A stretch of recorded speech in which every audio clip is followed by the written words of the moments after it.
Hola,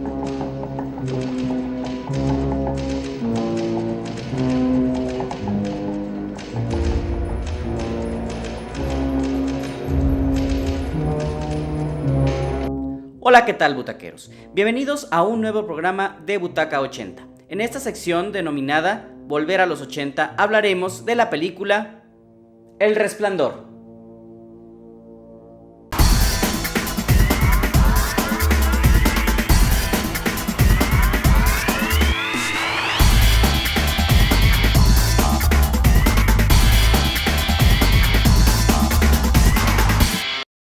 Esta película de 1980, dirigida por Stanley Kubrick, nos narra la historia de Jack Torrance, un aspirante escritor que obtiene un trabajo como cuidador del elegante y aislado Hotel Overlook durante los meses invernales en los que estaría cerrado. Jack, junto con su esposa Wendy y su hijo Danny, pronto descubrirán que aquel hotel esconde grandes secretos. Esta película, que acaba de cumplir 40 años ya de existencia, es sin duda alguna uno de los mayores referentes del cine de terror de todos los tiempos, o por lo menos del cine de thriller o de este tipo o este género de cine. Pero algo que tiene bien interesante la película no solamente es que sea una referencia para todo este género que de muchas personas es gustado, que es el terror o que es el thriller o el suspenso, etcétera, etcétera, sino que es una de las pocas, creo yo, realmente es difícil encontrar muchas películas que podamos decir de cine de autor o de cine de arte que hablen precisamente o que se encaminen en este tema muy en específico del terror o de lo sobrenatural, etcétera, etcétera. Y una película precisamente que tenemos que hablar es de El Resplandor. El Resplandor, dirigida por Stanley Kubrick, como ya decíamos, y también protagonizada por Jack Nicholson. Es sin duda una gran película, no solamente en su género, sino a grandes rasgos o de muchas maneras. Para empezar, el director tiene muchísimas otras películas muy buenas, por mencionar una, por ejemplo, La Naranja Mecánica de 1971-1972, también Odisea en el Espacio de 1968, que son películas que es algo curioso. Normalmente estos directores a veces tardan un poquito en realizar películas, pero todas, o si no todas, la mayoría son películas que podemos considerar como obras maestras.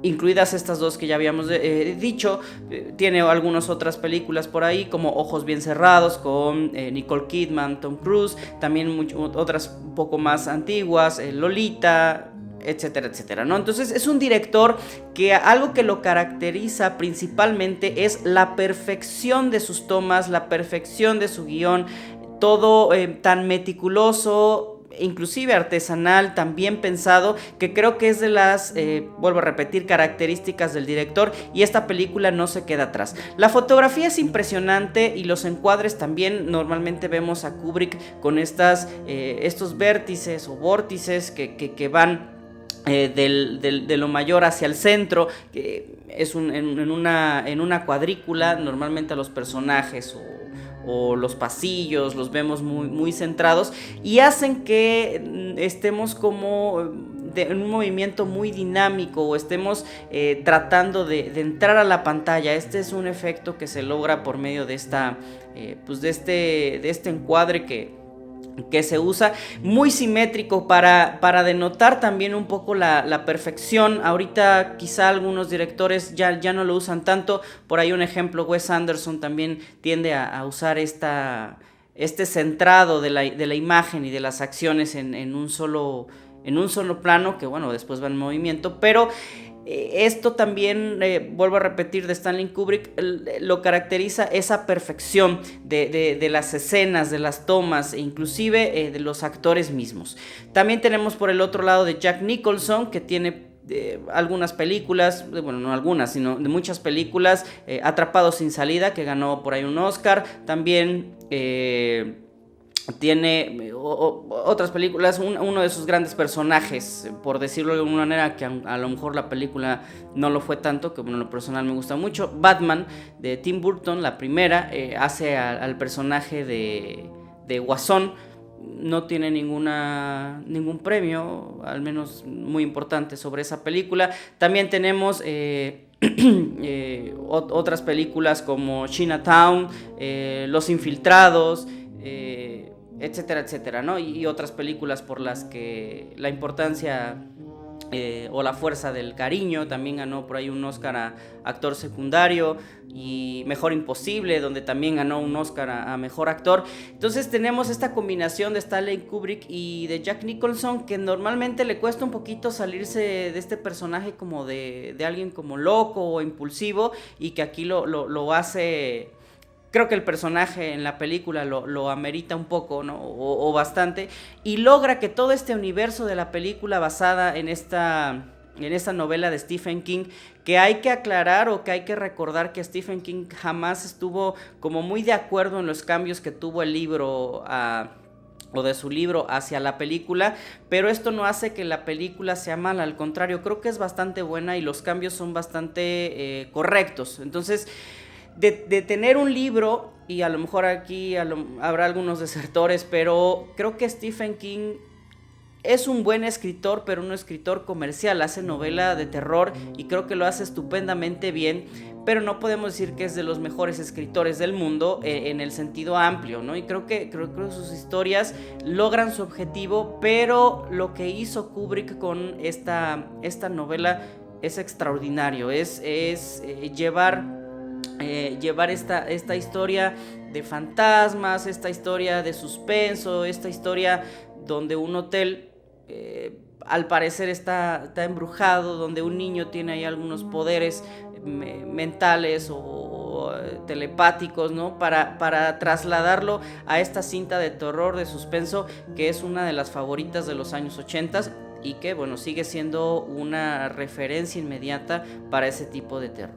Qué interesante tiene la película, qué bueno tiene la película. Vuelvo a repetir, creo que el universo que se va creando, la sensación que se va creando durante la película es bien importante, porque vamos conociendo a los personajes, vamos conociendo las situaciones y vamos de poco a poco, de paso a paso, llenándonos no solamente de los colores, de los aromas, de las situaciones que van viviendo ellos, sino de toda esta digamos, este contexto que nos va envolviendo en el hotel, de esta claustrofobia inclusive de poder estar o de tener que estar durante tantos meses encerrados, para pues, poder trabajar, y él tener como ideas para sus nuevos escritos, su nuevo trabajo como escritor, y la necesidad que tiene de trabajar, y por eso que lo contratan, y todo en este hotel donde tenía que pasar durante varios meses de invierno, que estaría cerrado para que el hotel no estuviera tan sucio, y tener que cuidar las calderas, etcétera, etcétera. Y es precisamente esa claustrofobia que se va logrando durante la película. Quizá pudiera sentirse en algunos momentos bastante lenta, porque la acción, por llamarle de alguna manera, o ya la trama se va desenvolviendo de la mitad en adelante, un poquito más, porque nos van contando, o la introducción quizás sea un poquito larga, pero nos van dando bastantes momentos interesantes donde la película se va increciendo para lograr, al final de cuentas, su objetivo de sentirse acorralado, de sentirse perseguido y de no saber inclusive ya hasta el final qué es lo que está pasando bien. Esta película, no, vaya, estoy diciendo desde un momento, no puedo hablar sin spoilers, y más que tiene más de 40 años la película. Creo que es bien interesante porque posteriormente también hay una secuela en el libro, una secuela en un libro, y también en una película que también es una secuela directa de esta película del Resplandor. Estamos hablando del Doctor Sueño. Entonces, en la película se toca muy poco el tema del resplandor de Danny o del niño, que en el libro sí se toca, tiene algunos poderes telepáticos, puede leer la mente, cuestiones así, que muy poco se toca y que sí, nada más de pasada, y se enfoca un poco más a lo que está viviendo Jack Torrance, en este caso Jack Nicholson, y dejamos de lado algo o un material, creo yo, importante del libro, pero creo que para la película en sí, el enfoque que le da Kubrick es maravilloso, de este ser ya atormentado, no solamente el papá que busca pues asesinar a estas personas que no dejan que el hotel fluya, ¿no? Porque son como seres peligrosos, ¿no? Tanto la esposa como el hijo, como Danny. Y pues él trata poseído totalmente por el hotel, trata de deshacerse de ellos en todo momento, que pues al final de cuentas no lo logra. Salen victoriosos estos dos personajes, y posteriormente pues ya tendrán su historia personal, en específico Danny, donde veremos ya finalmente sus poderes desarrollados y ayudando a otras personas para que los lleven a mejor término, ya de una etapa adulta. Y vuelvo a repetir, esta película también tendrá un año que se estrenó, en 2019, con Ewan McGregor, y que sin ser grandiosa la película, sin tener la calidad artística que tiene la película de Kubrick, El Resplandor, creo que toma elementos esenciales y que es una buena secuela. Vuelvo a repetir, no es grandiosa, pero es bastante interesante también de ver para recordar un poquito lo que pasa en El Resplandor,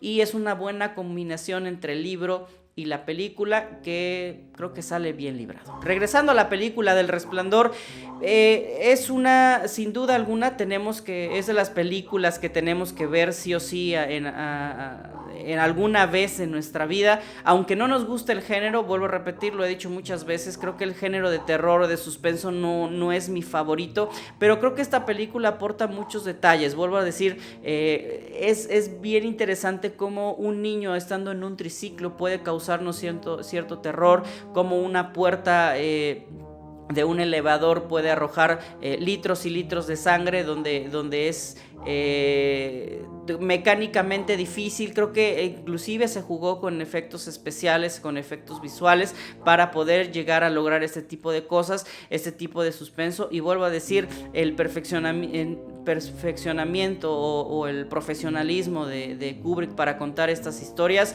es sorprendente. Entonces, poco puedo decir más de la película del Resplandor sin que ya se haya dicho. No es una película donde vamos a estar saltando de la silla por estos espantos que estamos acostumbrados de los 90s y 2000, sino es el tipo de terror de los 80, que es más como de suspenso, más como de ir metiendo personajes y ir aumentando la intensidad, digamos, de la película, para al final romper con este final distinto al que tenemos en el libro, pero creo que igual de importante e igual de bueno, ¿no? ¿Qué es lo que podría yo resaltar o que podría yo tomar como mal de la película? Vuelvo a repetir, a veces es un poco larga, creo que para llegar a la tensión y llegar al final tarda demasiado, pero creo que la construcción lo amerita.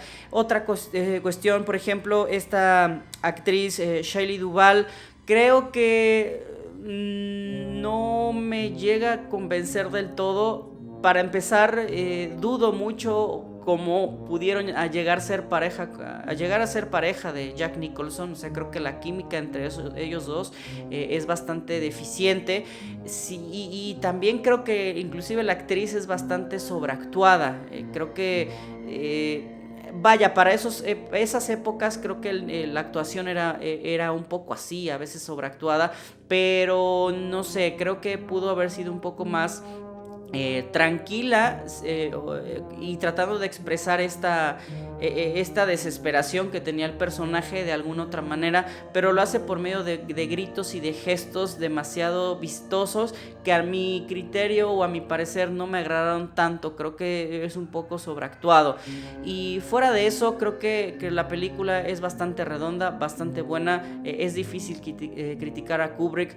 Vuelvo a repetir, hay directores que tienen muy poquitas películas y que la mayoría son obras de arte o son dignas de mención. Por ejemplo, tenemos a Tarkovsky, y podemos hablar de Solaris, podemos hablar no sé, de cualquier otra película de él, y todas y cada una de ellas son de verdad unas obras de arte como lo son de Kubrick. No es una película para todo público, creo que muchas opiniones divididas tiene. A algunos les gustó muchísimo, a algunos no les gustó nada. Vuelvo a repetir, depende de la visión y de la cosmovisión y del contexto con la que se mira, pero es sin duda algunas es una muy buena película.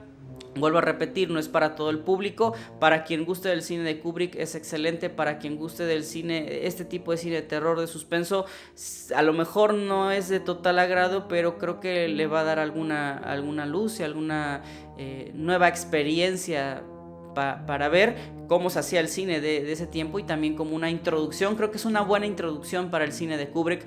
Antes de ver Odisea en el espacio 2001 o antes de ver, por ejemplo, Naranja Mecánica, creo que son un poquito más profundas en su temática y en su quehacer. Pero creo que la película funciona y funciona bien. No es una película aburrida, sí es una película cansada, una película larga, pero para nada aburrida. Y bueno, ya dependerá de cada quien, de los gustos que tengan sobre la misma, ¿no? Y bueno, pues esta fue la reseña de esta sección, la reseña butaca de esta sección de Volver a los 80. En esta ocasión hablamos de El Resplandor, y bueno, en otra ocasión hablaremos de más películas pendientes de estos años 80 que nos dieron de verdad maravillas en el cine. Pues tanto blockbuster como de cine de autor, tenemos muchísimas películas de las cuales hablar. Y bueno, esperemos que les haya gustado en esta ocasión estar aquí. Como siempre les recuerdo ver mucho cine, de todo tipo de cine. Y bueno, pues yo soy Chucho Sosa. Chao.